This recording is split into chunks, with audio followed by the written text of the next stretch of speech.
Hello! On se retrouve pour un book haul et je n'en ai pas fait depuis 3 mois. Ouais, super long et c'est pour ça que... il y a du livre à côté. Je vais commencer par un format e-book, puis après j'aurai quelques petits goodies littéraires à vous montrer. Je me suis dit que ça pouvait être intéressant dans cette vidéo, comme c'est les arrivées livresques, mais aussi des petits trucs que j'ai en rapport avec la lecture. Et on finira par tous les livres, et il y a énormément de services de presse, donc voilà, j'ai un peu traîné à faire un book haul, j'ai un peu tardé, et du coup bah... on en voit le résultat. Du coup on va commencer avec un premier e-book et c'est une information qui me semblait importante. C'est un livre que j'ai lu il y a quelques mois, en fait l'auteur me l'avait envoyé, c'est Le Souffle de l'éther de Maxime Allard. Je l'avais lu et j'avais donné mon avis en vidéo, voilà, j'avais dit ce que j'en pensais, aussi bien ce que j'avais aimé et ce que j'avais moins aimé, et suite à ça en fait il a décidé de remodeler son livre et là cette fois-ci il ressort, donc vous pouvez le retrouver sur toutes les plateformes type Amazon, Apple Book, Google Play et Kobo, du coup pour les mettre sur liseuse, et il sera au prix de 4,99 et en fait il ressort, donc il y a quelques modifications. Je vous mets en barre d'informations le lien de ma vidéo pour ceux qui sont curieux d'aller voir ma chronique, mais globalement c'était un livre de fantastique contemporain qui avait des allures de contemporain dans le sens où on suivait des lycéens, mais qui avait une dimension vraiment fantastique et du coup j'avais franchement bien aimé. J'avais mis 17 sur 20 de mémoire, je lui avais fait part un petit peu des petites choses qui m'avaient semblé moins cohérentes, donc cette version je ne l'ai pas lue, mais en tous les cas voilà, je tenais à vous dire qu'il est de nouveau disponible du coup au format numérique, et donc pour ceux que ça intéresse je vous mets toutes les informations en barre d'infos. Ce que je trouve cool c'est qu'il a aussi créé une playlist, donc vous pouvez vous mettre dans l'ambiance, il y a des musiques a priori qui seront dans l'ebook, et donc avec Spotify vous pouvez vous accompagner pour ceux qui aiment mettre de la musique pendant leur lecture, mais globalement c'était un bon livre de fantastique et young adulte et j'avais vraiment bien aimé. On va passer à deux petites boutiques qui m'ont fait parvenir des petites choses que je vais vous montrer. Donc tout d'abord on a Aurélia qui m'a fait parvenir des petits marque-pages, j'en avais déjà reçu une fois mais là elle m'a envoyé deux petits marque-pages de sa collection d'Halloween. Donc le petit renard, ils sont sur des marque-pages un peu, vous voyez c'est un peu texturé, ces cartons, voilà.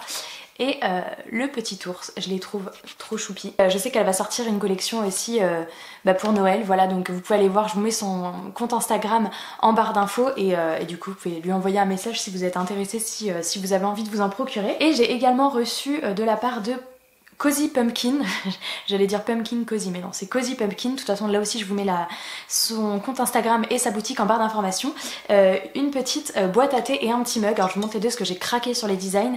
Donc la petite boîte à thé, il y a plein de petites, des courges, des citrouilles, ça fait très Halloween là aussi, donc c'était la fin de ses stocks concernant l'automne, et donc pour mettre du thé, pour mettre tout ce que vous voulez, même de la farine, du sucre, j'en sais rien, ce que vous voulez, et le petit mug, hop, alors attendez parce que mon accent est exceptionnel, Autumn Leaves and Pumpkins Please, c'est pas facile à dire, et vous savez c'est en émail, et avec il y avait un petit sachet de thé que j'ai laissé à l'intérieur pour le moment parce que je voulais vous montrer tout ça. Et voilà, elle fait des plaids, elle fait des coussins, des bougies, voilà, tout pour si vous aimez tout ce qui est goodies de lecteur entre guillemets, le bon cliché, et voilà, et j'ai trop hâte de voir sa collection de Noël parce que... Et on passe tout de suite au book haul, on est quand même là pour ça. Alors j'ai tout mis sur mon chariot, il y a énormément de services de presse, je vais pas vous mentir, c'est ce qu'il y a en majorité, puisqu'en termes d'achat, je crois qu'il n'y en a qu'un. Ouais, j'espère que ça vous dérangera pas trop, je vais prendre un petit peu aléatoirement, c'est plus trop dans l'ordre de réception, ni d'ailleurs par maison d'édition, mais bon, le premier que j'ai reçu c'est Néo de Michel Bussy, publié chez Pocket Jeunesse. C'est donc un roman, il est assez gros quand même, et si j'ai bien compris c'est l'un des premiers romans de ce genre de Michel Bussy, qui écrit plutôt normalement pour les adultes, mais là du coup qui a écrit de la jeunesse. Et on avait avec ça, j'adore, une carte. Donc je ne l'ai pas encore lu ce livre là, mais il se passe à Paris comme vous pouvez voir.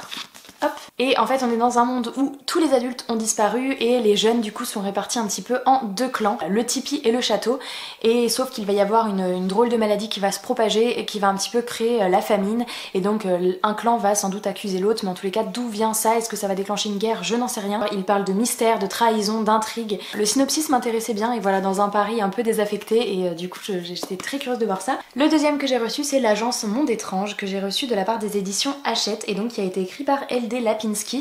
J'avoue que la couverture a été en grande partie responsable, puisque vous voyez ces petites dorures, et c'est tout simplement un livre de fantastique jeunesse où on va suivre des jeunes qui travaillent à l'agence Monde Étrange, et en fait qui ont tout simplement le pouvoir de rentrer dans une valise, et du coup en fait chaque valise a une destination particulière. Donc moi je vois bien une immense salle avec des centaines de milliers de valises, des petites étiquettes, là ça t'emmène ici, là ça t'emmène ici. Dans les très beaux objets livres, on a reçu, enfin je dis on parce qu'on était pas mal à le recevoir, le nouveau livre de Philippe Pullman qu'on a reçu de la part des éditions Flammarion Jeunesse, et donc il s'agit de La mécanique du diable, qui est un petit hardback et qui a du coup une jaquette, je vais l'enlever, vous voyez, hop, en fait il y a ça, et donc dessous avec un petit rouage, sinon il est tout simple. Et à l'intérieur, alors c'est écrit immensément gros. Et est-ce qu'il y a des petites illustrations? Je crois qu'il y en avait, ouais, il y en a quelques-unes. Voilà, comme ça. Contrairement à beaucoup, je suis pas forcément fan de la saga à la croisée des mondes qu'il a écrite parce que je la trouve voilà, trop complexe et j'ai pas réussi à rentrer dedans. J'avais lu que le tome 1, mais je voulais trop le découvrir avec autre chose puisque je sens que sa plume pourrait me plaire. Et voilà, là quand j'ai vu que c'était un petit jeunesse et je m'attendais pas du tout à un hardback, donc en plus rien que pour l'objet livre, je suis très contente de l'avoir. Je vous avoue que je l'ai pas du tout choisi pour le résumé, hein. J'ai vraiment choisi parce que c'était Philippe Pullman et que c'était un petit jeunesse et je voulais voir ce que ça allait donner, donc on verra. On passe d'un tout petit à un très gros. La belle brique idéaliste, non mais la taille de ce livre, on en parle ou pas? C'est le nouveau roman de Christopher Paolini qui a donc écrit Eragon et qui est la saga pour laquelle je suis sur YouTube et sur Instagram, qui m'a fait me lancer. Et c'est vrai que bon, j'adore la fantasy donc c'était évident qu'Eragon j'allais adorer. Celui-ci me fait un peu plus peur dans le sens où c'est un science-fiction. Et bon, il n'y a pas vraiment de résumé puisque ça met l'espace cache des secrets infinis. Elle vient de découvrir le plus terrifiant d'entre eux. Je l'ai pris là uniquement parce que c'est Christopher Paolini et donc que j'avais envie de le découvrir dans autre chose. Maintenant Tristan l'a lu et il m'a dit je suis pas sûre que tu vas aimer parce qu'il y a énormément de descriptions, mais de descriptions science-fiction, donc vraiment dans l'espace avec la science-fiction on va dire classique pure, on n'est pas dans de la dystopie, c'est vraiment SF dans l'univers. Et c'est vrai que j'accroche moins moi s'il y a vraiment beaucoup de détails parce que je comprends pas tout. N'hésitez pas à me dire si vous l'avez lu, ce que vous en avez pensé, mais c'est vrai que celui-ci, à voir. On passe chez la collection R, j'ai reçu le dernier Victor Dixon, La Cour des Ténèbres, donc c'est Vampiria, trop beau. On l'avait reçu avec un super beau communiqué de presse avec une jolie lettre qui nous invitait à la cour de Versailles. Donc dans cette histoire d'ailleurs, en parlant de Versailles, on va suivre le roi Soleil qui règne en fait sur la cour et qui du coup voilà, il y a un petit côté historique puisqu'on est à l'époque du roi Soleil, donc on est en 1715 et sauf que du coup c'est un peu dans le monde des vampires puisqu'il est un vampire et donc j'avoue que de base je suis pas très bitlit, je n'aime pas particulièrement les vampires. En plus de deux, je ne suis pas une grande fan de Victor Dixon, mais bon, comme j'ai aimé son dernier livre Extincta, j'avais trouvé la plume vraiment plus approfondie, plus fouillée, plus dense et j'avais vraiment beaucoup aimé. Et du coup je suis quand même curieuse de découvrir celui-ci. J'ai également reçu Le Portail d'Athénor, publié chez les éditions Jet d'encre. C'est un livre que je ferai probablement apparaître dans un vlog lecture parce que je vais y consacrer une vidéo parce que c'est un roman de fantasy adulte et comme j'en lis peu, je m'étais dit que je pourrais sans doute me challenger à le lire sur un week-end ou en tous les cas en un vlog et comme c'est un livre en plus qui est peu connu, enfin en tous les cas moi je l'ai jamais vu passer, donc je me suis dit que ça pourrait faire un peu plus de visibilité et que ça vous permettrait d'en apprendre un peu plus sur ce livre. En tous les cas c'est un roman de fantasy, j'avoue que j'ai bien aimé la couverture parce que on dirait pas de la fantasy, enfin c'est ça qui m'a plu, on voit un garçon dans la rue, ça fait un peu plus SF, après on voit que là il va passer un espèce de portail et arriver dans un monde parallèle, donc tout ce qu'on sait c'est qu'il va y avoir une étrange secousse qui va ébranler la Terre et qui va a priori ouvrir une faille ou en tous les cas permettre à des jeunes de passer de l'autre côté et d'aller explorer un petit peu ces terres inconnues. C'est l'occasion de percer l'un des plus grands secrets du monde. Voilà, j'ai trouvé le résumé assez mystérieux qui n'en dit pas trop et qui pour autant dévoile un roman de fantasy adulte, donc j'étais curieuse de me lancer dedans et du coup celui-ci je vous en parlerai très vite, je pense dans le mois de novembre ou début mi-décembre, mais en tous les cas ça ne saurait tarder. Je vous laisse toujours les résumés en barre d'informations, n'hésitez pas à aller cliquer sur les liens puisque moi comme vous savez je les lis pas forcément ou en tous les cas j'ai pas forcément envie d'en dire trop. De la part des éditions Casterman, j'ai reçu, et là j'étais trop contente, le tome 3 de Princesse Incognito, donc c'est les Rosewood Chronicles, c'est le nom de la saga, et là c'est le tome 3, Princesse à Tokyo. J'ai lu le tome 1 et le tome 2 à leur sortie, celui-ci ne va pas tarder non plus. Pour ceux qui ne connaissent pas, on suit deux jeunes filles que tout oppose à la base mais qui vont se retrouver dans une même école. L'une est princesse de Maradova, donc essaye un petit peu de se faire passer inaperçue parce que voilà, elle a pas envie de dire qu'elle est la princesse d'un royaume et compagnie, et puis en plus elle aime pas du tout ça, et l'autre est une fille d'une famille un peu plus modeste qui a justement toujours rêvé des grandes robes et de devenir une princesse, et donc sur un malentendu à la base elles vont échanger leurs identités et finalement elles vont en jouer et voilà, elles vont échanger un petit peu, elles vont se faire passer l'une pour l'autre, elles vont devenir copines et donc forcément on va les suivre là-dedans dans cette école avec une menace qui va peser sur la princesse et leur amitié, les complots, les trahisons, tout ce qui tourne autour de ça. Il y a un peu forcément tout ce qui tourne autour de la royauté et je trouve que c'est une saga qui est vraiment cool et qui se dévore, donc j'ai hâte de découvrir ce tome 3 et j'espère qu'il sera aussi bon que les deux premiers. Un livre qui a fait beaucoup parler de lui, il s'agit de L'Année de grâce, donc toujours reçu de la part des éditions Casterman, de Kim Liggett. On va suivre des jeunes filles qui a priori auraient le pouvoir, en tous les cas, de séduire les hommes déjà mariés juste grâce ou à cause de l'essence un peu de leur peau ou de l'odeur qu'elles dégagent. Donc l'année de leurs 16 ans, elles sont bannies un an dans une forêt ou en tous les cas dans un truc un peu lugubre où elles doivent survivre et j'imagine que si elles reviennent après c'est bon, elles sont elles sont acceptées de nouveau dans le groupe, mais en tous les cas il faut qu'elles reviennent. Et justement ils disent 1 an d'exil en forêt, 1 an d'épreuve, on ne revient pas indemne de l'année de grâce si on en revient. Donc voilà, c'est un livre qui me tentait beaucoup à la base. Tristan l'a lu et n'a pas du tout aimé. C'est le seul avis que j'ai vu négatif sur ce livre, puisque depuis qu'il est sorti je vois des coups de cœur à gogo, et moi il a vraiment pas aimé. Je pense que ça fait partie de l'une de ses pires lectures de cette année, il s'est ennuyé à mourir. Bah donc à voir ce que j'en penserai. Il me fait toujours envie, donc je pense que je ne tarderai pas à le lire et je vous en donnerai mon avis. N'hésitez pas à me dire si vous l'avez lu, si vous rejoignez l'avis de Tristan ou plutôt la grosse majorité qui ont tous adoré, donc voilà. J'ai eu la bonne surprise hier soir de voir dans ma boîte aux lettres, il est énorme. Et je pense que c'est le plus gros, mais vraiment tu peux assommer quelqu'un avec. Il s'agit de Nevernight de Jay Kristoff que j'ai reçu de la part des éditions de Saxus. C'est le premier livre que je reçois de leur part et donc je suis hyper contente parce qu'ils font des sorties de malade cette maison d'édition franchement. Et du coup j'étais trop heureuse quand ils ont accepté de m'envoyer celui-ci.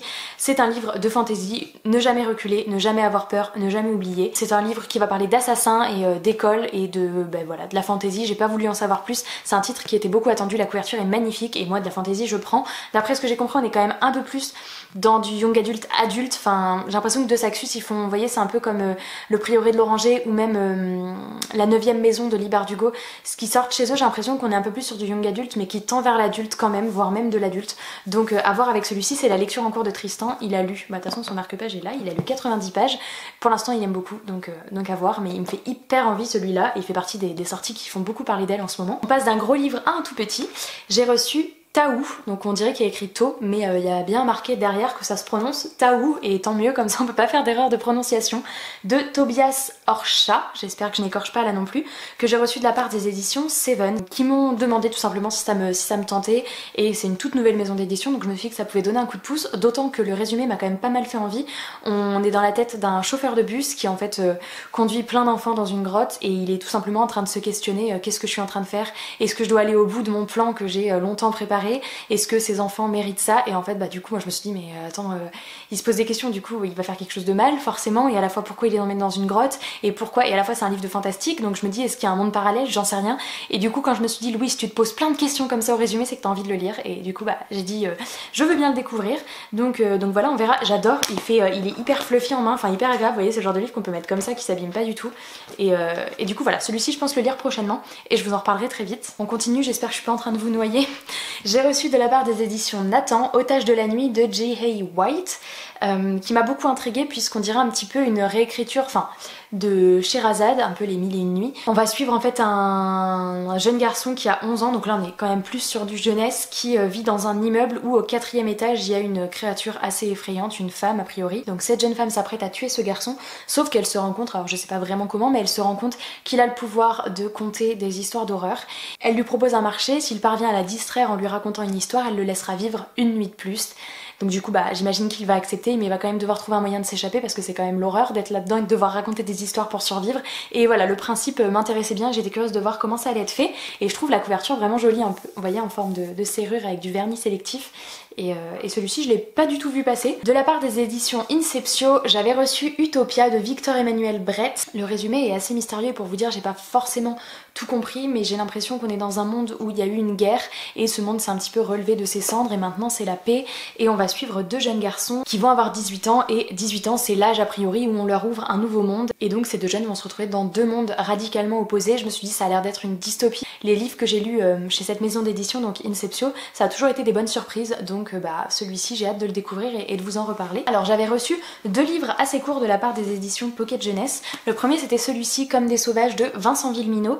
Vincent Villeminot, j'avais lu Les Pluies et j'avais quand même beaucoup aimé ma lecture, même si il y avait certaines petites choses forcément qui m'avaient moins plu, mais en tous les cas j'en garde un bon souvenir, et je l'avais aussi rencontré à Montreuil où j'avais pu discuter avec lui parce que j'avais assisté à un petit déjeuner, et c'est une personne que j'avais voilà beaucoup appréciée, j'avais beaucoup aimé discuter avec lui, et je trouve que comme j'ai pu le rencontrer, ça donne encore plus envie de découvrir ses livres. Enfin en tous les cas moi c'est l'effet que ça m'a fait, et donc quand ils ont annoncé Comme des sauvages, ça m'a fait hyper envie, d'autant que le résumé je l'ai trouvé hyper alléchant. On va suivre Tom qui a 13 ans et qui va au détour d'un sentier tomber sur une espèce de grillage où il y aura un panneau qui dit « Celui qui pénètre dans cette partie de la forêt ne revient reviendra jamais en arrière, jamais. Sauf que lui, bah on imagine que bah voilà hein, Tom qu'est-ce que t'as foutu, mais Tom est parti. Et du coup bah on va suivre sa grande sœur qui part à la recherche de son petit frère et qui elle aussi visiblement va tomber devant ce panneau et donc va y aller pour justement retrouver son petit frère. Mais bon, qu'est-ce qu'elle va découvrir? Est-ce qu'elle va réussir à le ramener ou pas? J'en sais rien. Et bah moi je trouve que ça met trop l'eau à la bouche, ce gros mystère. Et j'avais également reçu When We Were Lost, pardon, donc de Kevin Wignol, là aussi des éditions Pocket Jeunesse, où on va tout simplement suivre un avion qui emmène une classe au Costa Rica. Et en fait il va tout simplement y avoir un crash d'avion. De toute façon je pense que ça le dit sur la couve, sauf qu'une partie de l'arrière de l'avion peut-être ou de l'avant, j'en sais rien, enfin en tous les cas une partie d'avion va se crasher différemment et en tous les cas va permettre à un groupe de jeunes de survivre.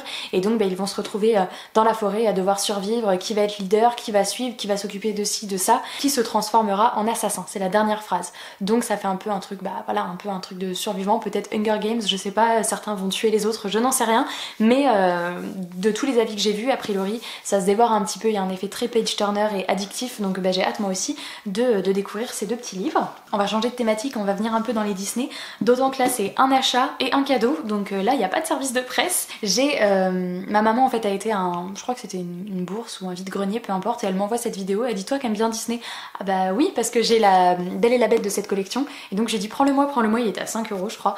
Donc c'est dans la collection des Disney des Twisted Tales, les Essie, et là c'est donc Ce rêve bleu, donc de Liz Braswell, publié dans la collection Hachette Heroes.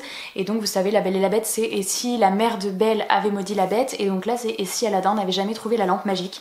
C'est des livres dans l'univers de Disney qui se base sur le fait qu'il y ait un élément qui a été changé et donc bah, toute l'histoire aurait été différente. Donc là voilà, c'est de l'univers d'Aladin. Donc celui-ci, bah voilà, il faut que j'ai très envie de le lire. Je sais pas par lequel, enfin si en fait, je sais par lequel je commencerai et c'est celui qui est juste en dessous. C'est un cadeau que j'ai reçu de l'une d'entre vous, donc qui se reconnaîtra et que j'ai déjà remercié gracieusement sur Instagram.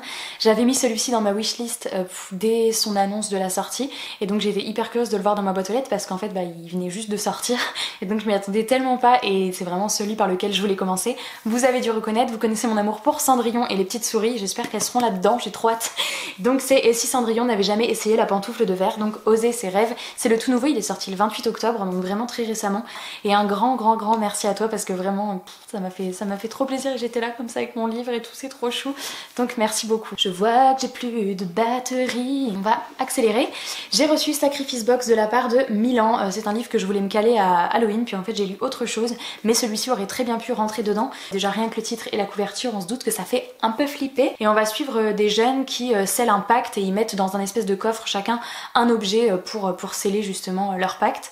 Et sauf que 4 ans plus tard, ils font tous les mêmes cauchemars et puis il commence à y avoir des événements un petit peu surnaturels qui se produisent, des trucs un peu flippants, des corbeaux, des machins, et donc ils finissent par se dire qu'il y en a un qui a dû violer le pacte et du coup bah, c'est un peu tout qui se déchaîne contre eux, des forces un peu maléfiques, et voilà, globalement c'est le thème de ce livre. On va changer un peu de support puisque j'ai reçu un manga de la part des éditions Akata Manga, Nos cœurs évanescents. J'en sais pas grand chose si ce n'est que quand Guillaume m'en a parlé, j'ai retenu la dimension de chant, enfin de musique et d'hypersensibilité. Et je l'ai pas encore lu celui-ci, je vais bientôt le lire, je pense cette semaine ou la semaine prochaine. Mais déjà je trouve la couverture, les tons bleus et roses comme ça, je la trouve trop mignonne. Et voilà, on verra ce que ça donne, c'est un tome 1. J'ai lu le tome 1 de cette saga il y a tellement longtemps et je désespérais de voir le tome 2. Mais j'ai reçu D'ombre et de vengeance de Tomi Adeyemi, publié chez Nathan Éditions. J'avais lu le tome 1 de Sang et de Rage, mais je crois que c'était en 2018, donc je m'en souviens plus beaucoup, mais j'espère trouver un résumé spoilant. Summary's Book vient me sauver. C'est un livre de fantasy tout simplement, là je vais pas faire l'affront de faire un résumé. Je vous mets les liens en barre d'infos parce que moi-même va falloir que je regarde un résumé. À l'instant dans ma boîte aux lettres, j'ai trouvé À la vie, à l'amour de Justin A. Reynolds, que j'ai reçu de la part des éditions Pocket Jeunesse. C'est pas vraiment le genre de livre que je lis habituellement, mais j'ai fini par me laisser tenter, puisque ça parle quand même de failles temporelles, où on va suivre en fait un jeune garçon qui va rencontrer une fille à une soirée, et puis finalement cette fille va mourir et le destin lui laisse une seconde chance, il va remonter le temps et va pouvoir revivre je crois les 4 mois précédents du coup pour essayer de changer les choses, et donc la notion de faille temporelle me tentait bien. Et puis voilà, un petit roman comme ça young adulte, j'en lis pas beaucoup dans ce thème là, donc voilà, je me suis laissée tenter. Il reste plus que 3 livres et une BD, courage. J'ai reçu tout récemment aussi, la semaine dernière, le journal de Gurti, j'appelle pas ça des vacances, de Bertrand Santini, que j'ai reçu de la part des éditions Sarbacane dans la collection Pépix. C'est pas du tout le premier, je crois que c'est le 5e des Gurty, mais à chaque fois que je vois les gens en parler, tout le monde dit que c'est chou, que c'est drôle, que c'est frais, que c'est... Et voilà, et moi j'ai adoré dans cette collection comment j'ai changé ma soeur en huître, donc j'ai dit j'en veux un autre de la collection Pépix, et du coup voilà, je leur ai demandé si c'était pas problématique de pas avoir lu les 4 premiers tomes, et non, ça peut se lire indépendamment, donc globalement bah, c'est l'histoire d'un petit chien et je pense que ça va être assez drôle, j'ai hâte de vous en reparler pour vous en dire plus. J'ai reçu de la part des éditions Hachette La Ville sans vent de Éléonore de Villepoix, qui est un livre de fantasy là aussi, où on va suivre le destin de deux personnages qui vont se croiser, hein, comme bien souvent je trouve, moi j'adore les romans avec des points de vue alternés comme ça entre deux personnages. Une question là aussi d'assassin, un personnage qui recherche l'assassin de son père, non, l'assassin de son maître, elle termine sa formation pour être mage et donc j'imagine que son mentor va être assassiné, donc elle va rechercher son assassin. Je dis elle mais c'est lui, et un autre personnage, leurs destins vont se croiser, j'en sais pas beaucoup plus, les avis que j'ai vus sont plutôt positifs. Donc voilà, il y a des complots qui menacent la ville, lui a un avenir, elle a un passé, bon à voir ce que ça va donner, mais en tous les cas la couve, please, la couve, et de ce que j'ai vu, le tome 2 est sorti, mais ça j'ai pas du tout vu l'info passer, mais c'est l'une d'entre vous sur ma Insta qui m'a dit bah ma lecture en cours c'est le tome 2 de La Ville sans vent, mais j'étais pas du tout au courant. Et le dernier roman de ce book haul, j'espère que c'était pas trop imbuvable, il s'agit de Sorcery of Thorn de Margaret Rogerson, que j'ai reçu de la part des éditions Big Bang, et c'est un roman de fantasy qui se passe dans une bibliothèque où on va suivre une jeune fille qui va être accusée d'avoir libéré une sorte de monstre des livres, des grimoires, enfin voilà, elle devait à mon avis protéger en tous les cas les livres de la bibliothèque, et puis bon ils vont s'ouvrir, un truc malfaisant va en sortir et c'est elle qui va être accusée. Du coup voilà, le synopsis m'intéressait bien. Maintenant pour être tout à fait honnête avec vous, Tristan l'a lu et il m'a dit que c'était un copier-coller de la saga Bartiméus. Je sais pas s'il y en a beaucoup d'entre vous qui connaissent, c'est une saga qui est assez ancienne et lui c'est un peu une saga de sa jeunesse et vraiment il dit que c'est un copier-coller jusqu'au nom du personnage principal qui s'appelle pareil, enfin peut-être pas personnage principal mais un personnage dedans qui s'appelle pareil, et du coup bah voilà, vraiment lui ça l'a énervé. Alors moi je pourrais pas comparer avec Bartiméus, mais si vous connaissez Bartiméus, bah voilà, a priori, et j'avoue que si c'est le cas, je suis pas fan du copier-coller quand même parce que c'est voler l'œuvre de quelqu'un d'autre, donc je ne sais pas, moi je n'ai pas lu cette saga là, si vous l'avez lu et que vous avez pu comparer, dites-moi ce que vous en pensez, mais du coup ça m'a vraiment refroidi à tenter ce livre, donc on verra bien. Et donc la seule et unique petite BD de ce book haul, mais pas des moindres, c'est le tome 4 de la boîte à musique, La mystérieuse disparition de JG et Carbone, que j'ai reçu de la part des éditions Dupuis. Donc il y a 3 tomes, j'ai lu le tome 1 et 2 et j'attendais justement le tome 4 pour pouvoir lire le tome 3. C'est franchement des BD qui sont magnifiques. Bon du coup j'ai été coupée, j'avais plus de batterie, j'ai dû prendre le temps de recharger mon appareil, je sais plus ce que je vous disais. Mais bref, du coup je vais finir ma vidéo, il restait plus que la BD, ça aurait pas pu attendre. Et on va suivre une petite fille qui va recevoir pour son anniversaire une sorte de boîte à musique, merci Louise, qui est comme un peu une boule à neige, et en fait quand elle regarde de plus près à l'intérieur, elle voit que quelqu'un l'appelle et donc elle va tout simplement basculer à l'intérieur, elle va découvrir un nouveau monde et plein d'autres choses dedans, mais voilà, je vous donne juste le synopsis parce que ça reste une BD donc je vous en dis pas plus. Les planches sont trop jolies, moi c'est tout ce que j'aime. Hop. Oh là là, c'est trop beau, regardez cette double page. Trop joli.